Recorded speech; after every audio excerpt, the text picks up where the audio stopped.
Let me just start by addressing the question on everybody's mind. The answer is no, I'm not the guy in the Indonesian prison. So I find that racism doesn't bother me much.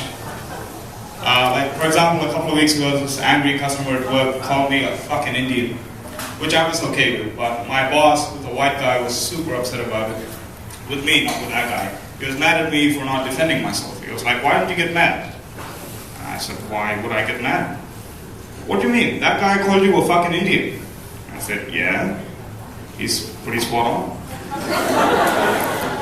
I'm just happy he got the right country. You know what does bother me though is the term Khadi muncher. It doesn't offend me, just to be clear. I just wish we had a cooler racial slur, you know? All these other minorities, they have these awesome racial slurs that are really historical and they're meaningful, and we've got Indian seed curry, which is, it pisses me off for a few reasons. Like, number one, it doesn't make any sense, because curries are liquids, you can't munch them. And secondly, I mean, it's not just personal reasons either, there are serious economic impacts to this. Like, having a really lame racial slur is the only obstacle in the way of a really booming Indian hip-hop scene. Nobody wants to see a bunch of Indian rappers going, my curry, my curry. And so yeah, I really hate that term. Like, every time I hear Khadi muncher, it makes me wish I was black or gay. So, I think it's bad that Australia is becoming more and more like the US, not just culturally, but politically as well. We've even got our own South of Haven now. Her name's Jackie Lambie. And I will give her this though, she managed to completely change my mind on the whole burqa issue. Because I used to be totally liberal on this, women should be able to wear whatever they want, and freedom of religion and all of that. But the first time I saw Jackie Lambie, she was on TV, talking about the burqa, but not from a religious perspective at all. She was talking practically about the burqa as a security threat, like a helmet or a hoodie. And I found myself thinking, man, somebody needs to put a black sack on that face. Like, that can't be on TV. Children might see it. It's horrible. So, I really love Jenny Craig. I'm a big fan of what they do. But I think the ads are getting a bit silly.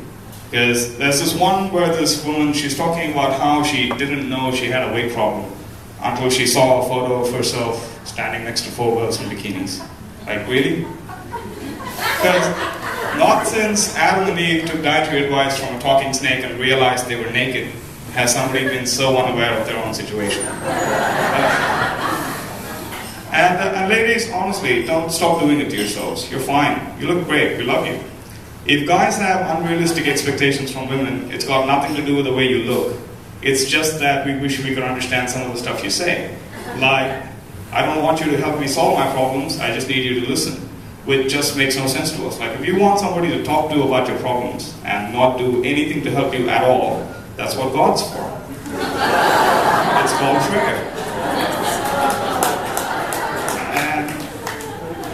Right, it's not just Jenny Craig, I don't know. It's been in the news, all over the news lately, about Photoshop and the unrealistic pressures it's putting on women with their body image and everything. It's on social media, it's on the news, it's everywhere. You know what nobody's talking about is the unrealistic expectations and the pressure placed on men by porn. Because, I saw this ad on TV the other day, and it went, do you suffer from premature ejaculation? I said, why not? I quite enjoy premature ejaculation. Gentlemen, let me tell you, if any kind of ejaculation makes you suffer, either you're ejaculating a kidney stone, or you don't understand the meaning of the word suffer.